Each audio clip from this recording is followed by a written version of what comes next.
Coucou tout le monde, c'est Pnixie, j'espère que vous allez bien. Je vous retrouve aujourd'hui dans une vidéo pour vous présenter ces aquamarqueurs de la marque Faber-Castell. J'ai eu la chance de recevoir ce coffret avec 5 stylos à l'intérieur ainsi que ce pinceau à réservoir de la part de la marque. Je me suis vraiment amusée à les tester, j'ai fait plein de tests, plein d'essais, etc. Je suis vraiment hyper contente du résultat. Du coup, je me suis dit que j'allais vous les montrer et surtout vous présenter un petit tutoriel pour réaliser une carte hyper facilement à l'aide de ces marqueurs. Pour commencer, je prends du papier aquarellable, ici il fait 300 grammes, c'est très important parce qu'on va utiliser de l'eau et donc il faut un papier qui puisse le supporter. Tous les marqueurs se présentent de la même façon, vous avez un double embout avec un côté pointe pinceau et un côté pointe dure et ronde. Il existe plusieurs coffrets avec plus ou moins de marqueurs à l'intérieur, donc moi j'ai reçu celui-ci. Il est vraiment bien parce que vous avez les 3 couleurs primaires ainsi que du vert et du noir et vous allez voir par la suite qu'on peut mélanger les couleurs entre elles et avec une palette comme ceci, des couleurs les plus basiques, vous pouvez vraiment faire plein de choses, avoir plein de couleurs et plein de rendus différents, donc c'est vraiment hyper intéressant. Donc là, pour vous montrer, vous pouvez faire un mélange de couleurs en superposant directement 2 couleurs sur le papier. Donc là, je suis en train de le faire avec le jaune et le rouge pour avoir une couleur orangée. Vous voyez qu'au milieu, entre les 2 couleurs, là où j'ai appliqué du coup les 2 couleurs l'une sur l'autre, vous avez un orangé qui s'est créé. Donc ça permet de mélanger les couleurs assez facilement sur le papier. La pointe pinceau est vraiment hyper sympa pour faire du lettering. Vous voyez que là j'ai réussi à écrire Hello hyper facilement. Ça permet de faire des letterings qui sont quand même assez gros parce que quand on appuie sur la pointe, le trait est assez épais. Et comme juste avant avec le jaune, j'ai mélangé mon rouge pour faire du orange. Vous voyez que j'ai des petites nuances d'orangé dans mon jaune sur certaines parties de mes lettres. Donc c'est vraiment hyper sympa. Donc là je vais vous montrer, pour mélanger des couleurs on peut le faire aussi avec de l'eau. Je trace 3 traits de 3 couleurs différentes et avec mon pinceau à réservoir je vais venir frotter ces traits de couleurs pour les diluer et faire apparaître un effet aquarellé. Donc là je commence avec le bleu et vous voyez qu'en passant plusieurs fois, en frottant légèrement avec le bout de mon pinceau, le trait que j'ai fait avec le feutre s'est complètement dilué et toute la couleur est complètement estompée.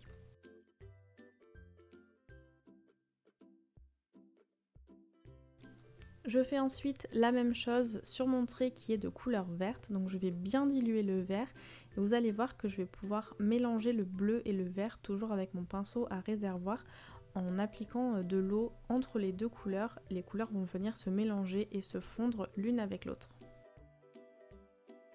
Je fais la même chose avec le noir, donc je commence par le diluer et ensuite je vais le mélanger avec la couleur verte qui se trouve juste au-dessus.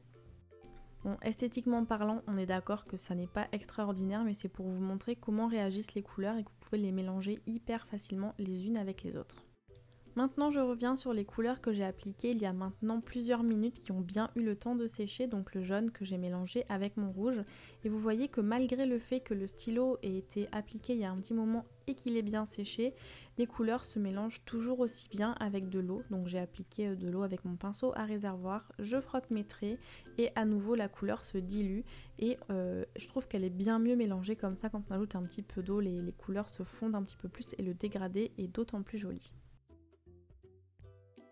On peut aussi préparer un mélange de couleurs avant de l'appliquer sur le papier. Pour cela, j'ai pris un bloc acrylique et je viens appliquer de la couleur dessus simplement en coloriant sur mon bloc. Et je vais ensuite mélanger ma couleur avec un petit peu d'eau à l'aide de mon pinceau à réservoir pour créer la couleur qui me plaît avant de l'appliquer sur mon papier. Donc là j'ai eu envie de créer un vert en mélangeant du bleu, du jaune et une petite pointe de rouge. Donc je mélange jusqu'à ce que la couleur me convienne et je vais ensuite l'appliquer sur mon papier. Donc là vous voyez, le rendu est vraiment très sympa. Si par exemple je trouve que mon vert il tire trop vers le vert, là je vais rajouter une pointe de bleu dans cette couleur pour faire quelque chose qui soit un petit peu plus turquoise, pour avoir un effet qui est complètement différent. Et si à nouveau je veux quelque chose d'un petit peu plus bleuté, ben je rajoute à nouveau du bleu dans ce turquoise pour avoir quelque chose qui tire un petit peu plus vers le bleu en enlevant le côté un petit peu trop vert qui était présent sur la couleur précédente. Tout ça pour vous dire qu'on peut vraiment mélanger les couleurs à sa guise pour créer la couleur sur mesure qui nous convient. Maintenant que je vous ai montré plusieurs techniques que j'ai testées et approuvées, ce ne sont pas les seules qui existent, mais ce sont celles que j'ai testées et que j'ai vraiment beaucoup aimées, on va passer à un petit tuto et je vais vous montrer comment j'ai réalisé une carte.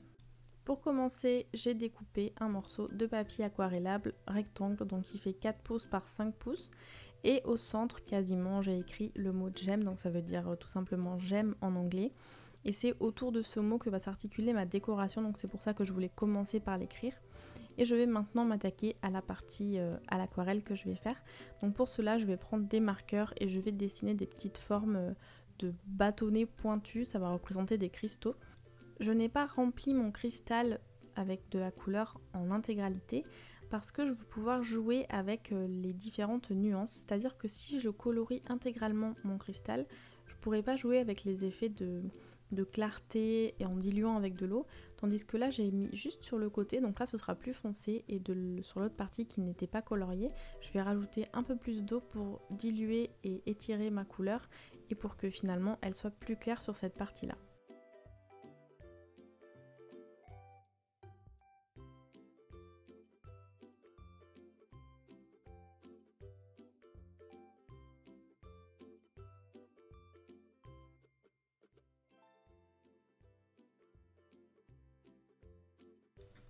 Même technique ici pour mon cristal qui est de couleur bleue, et cette fois-ci j'ai fait tomber une goutte sur le milieu, une goutte en appuyant sur mon pinceau à réservoir, et en fait ça a chassé un petit peu la couleur sur le côté, sur le centre de cette goutte qui est tombée. Ça fait un petit effet visuel qui est plutôt sympa et ça va bien je trouve avec l'univers des cristaux. Donc j'ai laissé comme ça et puis je vais laisser sécher tranquillement pour garder cet effet de clarté sur les bords et un petit peu plus foncé sur les côtés là où la goutte est passée.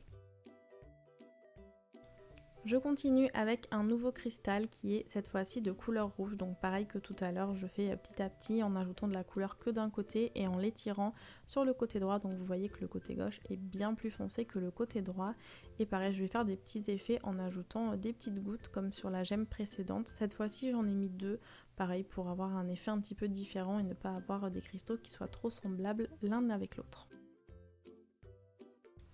Même chose ensuite avec mon cristal qui est de couleur verte, et cette fois-ci je ne vais pas rajouter une goutte, je ne vais pas rajouter deux gouttes, mais je vais en mettre trois. Vous allez voir la différence une fois que ce sera bien sec entre ces trois cristaux, que vous en ajoutiez une, deux ou trois, ben l'effet est bien différent parce que quand une goutte rencontre l'autre, elle se touche et elle se repousse l'une contre l'autre. Ça fait quelque chose qui est vraiment hyper sympa. Je voulais ensuite rajouter d'autres cristaux mais de couleurs différentes, donc cette fois-ci je vais mélanger ma couleur sur mon bloc acrylique. Donc je vais commencer par en faire un de couleur orange, donc je mélange du jaune et du rouge. Donc là la différence c'est que comme j'applique pas du stylo, j'ai pas de stylo de couleur orange sur la feuille, j'applique directement une couleur que j'ai mélangée. Elle sera moins intense parce qu'elle est forcément déjà diluée avec de l'eau que je viens de mettre pour mélanger la couleur. Donc ce sera quelque chose qui sera un petit peu plus clair et on n'aura pas du tout le même effet visuellement que les cristaux précédents que j'ai créés. Pour rajouter un petit peu de dimension et faire des endroits plus foncés, je viens prélever de la couleur avec mon pinceau sur le bloc acrylique et je dépose des petits points pour vraiment avoir cet effet d'endroits qui soient plus foncés et d'endroits plus clairs sur mon cristal. Donc là il n'est pas encore sec donc ça ne va pas très bien, mais quand il va sécher vous verrez que la différence se voit vraiment bien. Je fais ensuite un second mélange, donc je voulais un genre de vert bleu, du coup j'y voyais rien parce que mon tapis de coupe est bleu, donc je me suis mis sur un papier fond blanc, un papier brouillon, et je viens mélanger une couleur et je fais des petits tests. C'est un vert bleu, un vert d'eau un peu foncé, je trouvais que cette couleur était vraiment sympa. Donc je me suis fait un petit cristal à côté du rouge, la couleur est vraiment super chouette. Et on voit vraiment la différence avec les couleurs qui sont déjà mélangées en amont parce qu'elles sont vraiment plus claires et un peu plus fades que les couleurs que j'ai appliquées directement avec le marqueur sur la feuille. Donc voilà, c'est un autre style, hein, c'est un style qui est différent, c'est un petit peu plus doux, c'est moins intense, moins chargé, c'est vraiment plus dans la douceur et ça fait limite des couleurs qui sont un petit peu pastel. Pour mon dernier cristal, je voulais une couleur violette assez foncée pour mettre à côté de celui qui est jaune et tranché un petit peu. Donc je suis venue mélanger du bleu et du rouge jusqu'à trouver la couleur qui me convienne. Et je l'ai ensuite appliqué pareil que tout à l'heure, juste à côté de celui-ci en faisant ma forme de cristal. Je trouve que cette couleur elle est vraiment hyper jolie et elle va vraiment hyper bien avec le jaune. Ça va super bien ensemble d'avoir cette couleur jaune qui est assez lumineuse et vraiment très claire avec justement ce côté violet qui tire légèrement vers le gris, vers quelque chose d'un peu plus sombre. J'aimais beaucoup l'association de ces deux couleurs. Et donc là, une nouvelle fois, je suis venue reprélever de la couleur violette et je l'ai appliquée sur le côté pour rajouter des petites zones qui soient un petit peu plus foncées. Une fois que c'est terminé, deux options, soit on laisse sécher à l'air libre ou si vous êtes pressé comme moi, vous prenez un pistolet à chaleur et vous faites chauffer tout ça pour que l'ensemble sèche bien comme il faut avant de passer à la suite.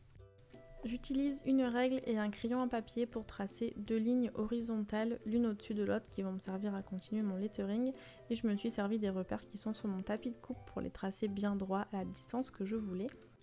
Je prends ensuite un stylo noir à pointe fine, donc celui-ci il vient également de chez Faber-Castell.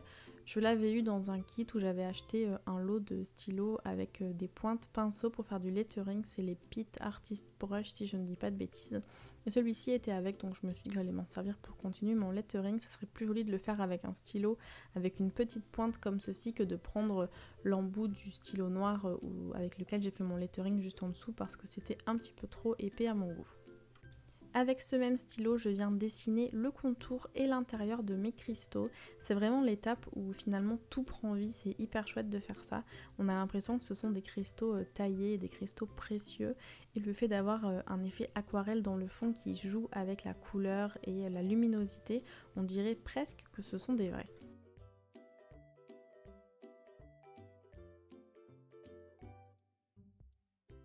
Je sais pas ce que vous en pensez, mais je suis vraiment hyper fan du résultat. Vous voyez sur le cristal qui est de couleur rouge et celui de couleur verte, on voit vraiment l'effet de l'eau qui a bougé et qui a donné du mouvement dans la couleur et qui donne vraiment cet effet un petit peu de brillance et de cristal. Enfin je sais pas, je suis vraiment hyper fan. Je vous montre une autre carte que j'ai réalisée, celle-ci est déjà montée sur son support de carte et je l'ai matée avec un papier de couleur noire et je trouve que le rendu est vraiment hyper canon. Voilà pour cette vidéo, j'espère qu'elle vous aura plu. N'oubliez pas de me laisser un petit mot pour me dire que vous êtes passé. Sur ce, je vous laisse et je vous dis à très bientôt. Bye bye!